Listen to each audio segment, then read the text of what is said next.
Reverendíssimos Padres André, Padre Fernando, amados irmãos e irmãs, neste terceiro dia da nossa novena, nós queremos meditar sobre o seguinte tema: a importância dos nossos sacrifícios, ou seja, a importância de unirmos os nossos próprios sofrimentos aos sofrimentos do nosso Redentor, nosso Senhor Jesus Cristo. E quando a gente fala de sofrimento, a primeira pergunta que pode brotar no nosso coração é: Padre, mas afinal de contas, por que a gente sofre? Por que o ser humano tem que sofrer? Por que existe sofrimento na vida humana? Por que não existe um ser humano que não sofre? E a gente nasce sofrendo, né? Porque nasce chorando. E morre sofrendo, porque morrer não é fácil, né? O sofrimento, ele é a linha que costura a nossa existência sobre esta terra. E existe uma resposta verdadeira mais fácil, que é: a gente sofre porque a gente peca. O pecado ocasionou o sofrimento na vida humana. Mas hoje eu quero trazer para vocês uma outra resposta, que talvez seja um pouco mais profunda para compreendermos a dimensão do sofrimento. O sofrimento tem a ver com a perfeição dos seres. Explico. Pensa aí numa pedra, que é o tipo de ser mais imperfeito que existe na face da terra. Você consegue perceber sofrimento na pedra? Você pega uma pedra, você joga daqui para lá, a pedra reclama, a pedra expressa alguma coisa. Não tem sofrimento na pedra, porque ela é imperfeitíssima. O máximo que pode lembrar algum sofrimento é se você pegar uma pedra muito grande e estraçalhar, né? E sai pedrinha para todo lado, mas lembra um sofrimento. A pedra em si não expressa nada. Agora, observem uma planta. Se você corta um caule da planta, sai a seiva. Se você põe fogo numa planta, como a gente viu, aquilo mostra um sofrimento. Se você deixa uma planta sem regar, ela vai secando. A planta, ela demonstra uma espécie de sofrimento. Você percebe que aquele ser, que já é um ser vivo, vai demonstrando um sofrimento, ainda que muito incipiente, bem no comecinho. Se você observa um animal, o animal, se você bater nele, o cachorro vai latir, pode avançar em você, pode se defender, pode chorar, né? Tem a história bela, né? A ovelhinha, o cordeiro, se você leva para o abate, ele chora.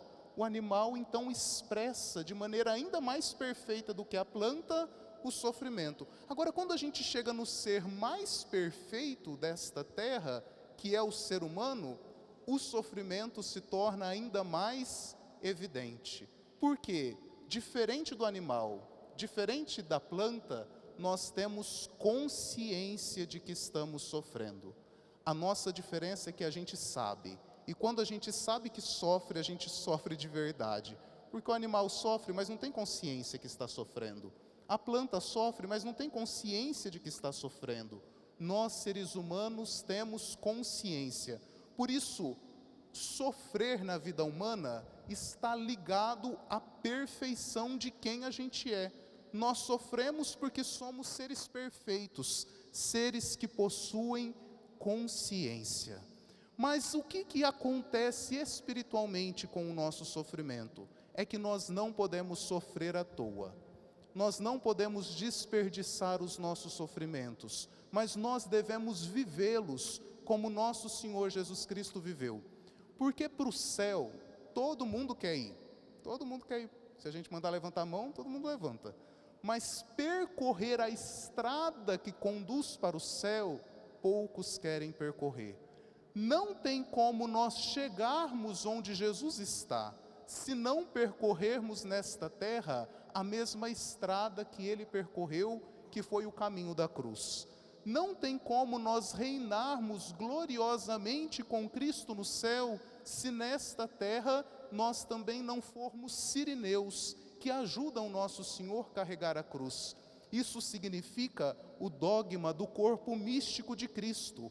Aquilo que aconteceu com a cabeça da igreja, que é nosso Senhor, acontece também conosco conosco que somos membros do seu corpo. Se a cabeça sofreu, os membros também sofrerão. São Bernardo de Claraval, em um de seus sermões, em um sermão seu, ele diz que não convém para os membros do corpo serem diferentes da cabeça que está coroada de espinhos. Se a cabeça foi coroada de espinhos, os membros deste corpo também hão de sofrer, porque para chegar na glória que Jesus chegou, nós devemos percorrer o mesmo caminho que ele percorreu. Por isso o apóstolo Paulo pôde dizer: eu completo na minha carne aquilo que faltou à paixão de nosso Senhor. O sofrimento que é próprio da nossa perfeição tem um valor espiritual, de ganharmos os mesmos sentimentos de Jesus e de nos levarmos para a glória e para a felicidade que ele experimenta. Agora, o que acontece? Que o pecado original deixou uma marca em nós, uma doença na nossa alma, que se chama filáusia em grego. Significa um amor a si contra si. Todo mundo aqui se ama, todo mundo aqui se quer bem.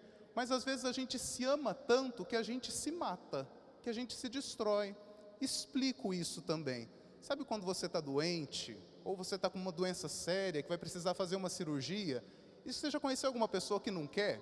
Assim, não vou no médico, não vou tomar remédio, não vou passar pela cirurgia, porque ela não quer sentir a dor, não porque o remédio é ruim, porque a cirurgia vai me causar dano. Mas você está passando mal, você vai morrer. Não, mas eu não quero sofrer. Às vezes, para nos privar de um sofrimento, a gente acaba fazendo mal a nós mesmos. Por isso fica uma vozinha na nossa cabeça o tempo inteiro dizendo: foge da dor e busca o prazer. Foge da dor e busca o prazer. Quem é que gosta de fila de banco?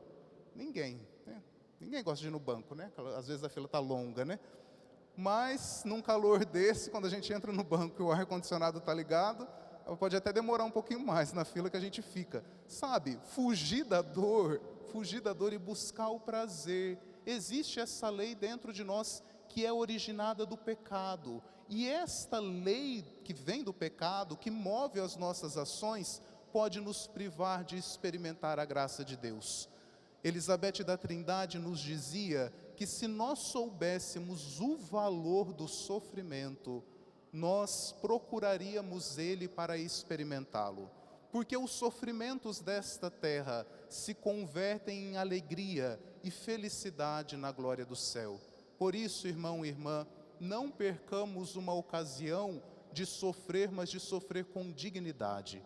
Porque na hora do sofrimento, a gente não pode buscar o prazer rapidamente, a gente não pode fugir da dor, mas nós precisamos aceitar, viver e oferecer o sofrimento. Tem muita gente que não aceita.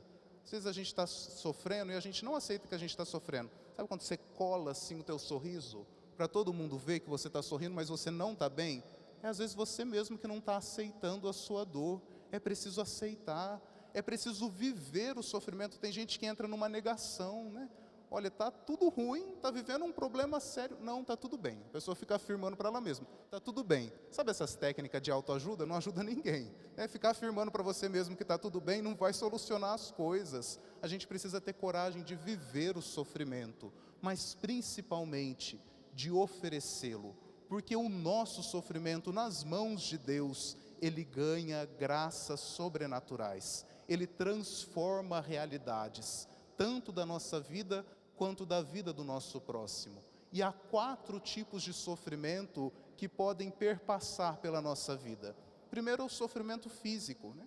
A gente vai envelhecendo, a gente adoece, a gente pode sofrer um acidente, a gente sente calor, sente frio. Há um sofrimento que é físico, e nós precisamos nos alegrar também por este sofrimento. Os apóstolos, depois que apanharam, lá nos Atos dos Apóstolos, diz o texto que eles saíram contentes por terem sido achados dignos de sofrer pelo nome do Senhor. Quantos santos nós conhecemos que passaram por doenças longas? A beata Alexandrina, uma beata de Portugal, quando ela foge de um homem que quer violentar ela, ela cai de uma janela e ela fica tetraplégica, fica numa cama o resto da vida dela.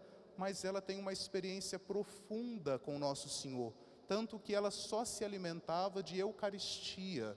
Sabe, aquele sofrimento que ela acarretou para a vida dela, porque fugiu do pecado, que fez ela ficar numa cama a vida inteira, não foi em vão, porque ela soube oferecer aquela dor física que ela sentia.